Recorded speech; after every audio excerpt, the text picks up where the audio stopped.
1 Reis 7. Salomão edificou também a sua casa, levando 13 anos para acabá-la. Edificou ainda a casa do bosque de Líbano, de 100 côvados de comprimento, 50 de largura e 30 de altura, sobre 4 ordens de colunas de cedros, e vigas de cedro sobre as colunas. E por cima estava coberta de cedro sobre as câmaras, que estavam sobre 45 colunas, 15 em cada ordem. E havia 3 ordens de janelas, e uma janela estava defronte da outra janela, em 3 fileiras.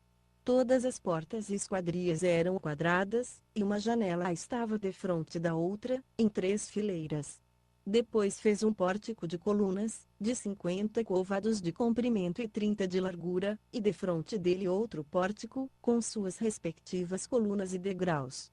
Também fez o pórtico para o trono onde julgava, isto é, o pórtico do juízo, o qual era coberto de cedro desde o soalho até o teto. E em sua casa, em que morava, havia outro átrio por dentro do pórtico, de obra semelhante a deste, também para a filha de Faraó, que ele tomara por mulher, fez uma casa semelhante àquele pórtico.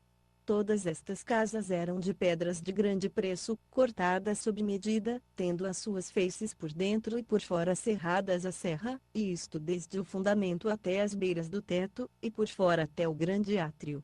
Os fundamentos eram de pedras de grande preço, pedras grandes, de 10 e de 8 côvados, e por cima delas havia pedras de grande preço, lavradas sob medida, e madeira de cedro. O átrio grande tinha em redor 3 ordens de pedras lavradas, com uma ordem de vigas de cedro, assim era também o átrio interior da casa do Senhor e o pórtico da casa. O rei Salomão mandou trazer de Tiro Airão.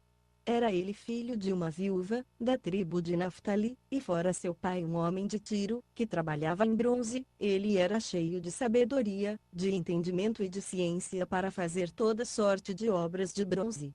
Este veio ter com o rei Salomão, executou todas as suas obras. Formou as 2 colunas de bronze, a altura de cada coluna era de 18 côvados, e um fio de 12 côvados era a medida da circunferência de cada uma das colunas. Também fez 2 capitéis de bronze fundido para pôr sobre o alto das colunas, de 5 côvados era a altura de um capitel, e de 5 côvados também a altura do outro.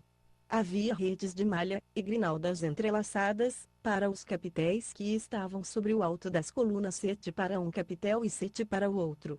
Assim fez as colunas, e havia 2 fileiras de romãs em redor sobre uma rede, para cobrir os capitéis que estavam sobre o alto das colunas. Assim fez com um e outro capitel. Os capitéis que estavam sobre o alto das colunas, no pórtico, figuravam lírios, e eram de 4 côvados. Os capitéis, pois, sobre as 2 colunas estavam também justamente em cima do bojo que estava junto à rede, e havia 200 romãs, em fileiras em redor, sobre um e outro capitel. Depois levantou as colunas no pórtico do templo, levantando a coluna direita, pôs-lhe o nome de Jaquim, e levantando a coluna esquerda, pôs-lhe o nome de Boaz. Sobre o alto das colunas estava a obra de lírios. E assim se acabou a obra das colunas.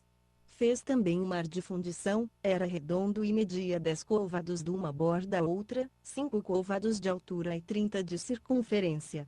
Por baixo da sua borda em redor havia betões que o cingiam, 10 em cada côvado, cercando aquele mar em redor. 2 eram as fileiras destes botões, fundidas juntamente com o mar, e firmava-se sobre 12 bois, 3 dos quais olhavam para o norte, 3 para o ocidente, 3 para o sul e 3 para o oriente, e o mar descansava sobre eles, e as partes posteriores deles estavam para a banda de dentro.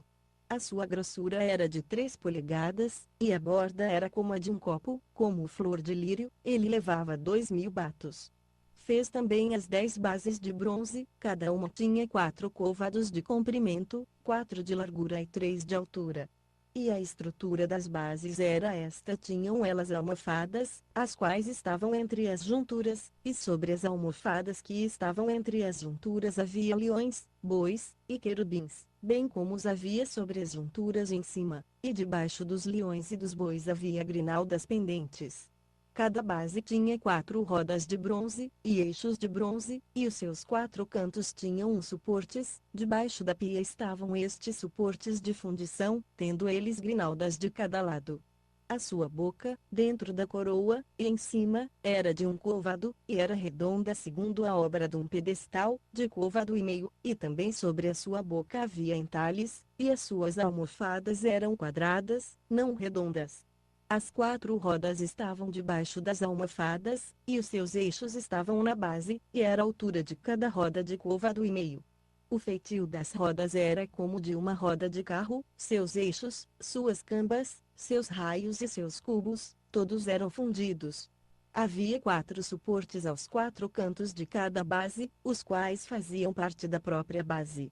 No alto de cada base havia um cinto redondo, de meio côvado de altura, também sobre o topo de cada base havia esteios e almofadas que faziam parte dela. E nas placas dos seus esteios e nas suas almofadas lavrou querubins, leões e palmas, segundo o espaço que havia em cada uma, com grinaldas em redor. Deste modo fez as 10 bases todas com a mesma fundição, a mesma medida e o mesmo entalhe. Também fez 10 pias de bronze, em cada uma cabiam 40 batos, e cada pia era de 4 côvados, e cada uma delas estava sobre uma das 10 bases. E pôs 5 bases à direita da casa, e 5 à esquerda, porém o mar pôs ao lado direito da casa para a banda do oriente, na direção do sul. Irão fez também as caldeiras, as pás e as bacias, assim acabou de fazer toda a obra que executou para o rei Salomão, para a casa do Senhor, a saber as 2 colunas, os globos dos capitéis que estavam sobre o alto das colunas, e as 2 redes para cobrir os 2 globos dos capitéis que estavam sobre o alto das colunas, e as 400 romãs para as 2 redes, a saber, 2 carreiras de romãs para cada rede, para cobrirem os 2 globos dos capitéis que estavam em cima das colunas, as 10 bases, e as 10 pias sobre as bases, o mar, e os 12 bois debaixo do mesmo, as caldeiras, as pás e as bacias. Todos estes objetos que Irão fez para o rei Salomão, para a casa do Senhor, eram de bronze polido. O rei os fez fundir na planície do Jordão, num terreno argiloso que havia entre Sucote e Zaretã. E Salomão deixou de pesar esses objetos devido ao seu excessivo número, não se averiguou o peso do bronze. Também fez Salomão todos os utensílios para a casa do Senhor, o altar de ouro, e a mesa de ouro, sobre a qual estavam os pães da proposição, os castiçais, 5 à direita e 5 à esquerda, diante do oráculo, de ouro puro, as flores, as lâmpadas e as tenazes, também de ouro, e as taças, as espevitadeiras, as bacias, as colheres e os braseiros, de ouro puro, e os gonzos para as portas da casa interior, para o lugar santíssimo. E os das portas da casa, isto é, do templo, também de ouro. Assim se acabou toda a obra que o rei Salomão fez para a casa do Senhor. Então trouxe Salomão as coisas que seu pai Davi tinha consagrado, a saber, a prata, o ouro e os vasos, e os depositou nos tesouros da casa do Senhor. Primeiro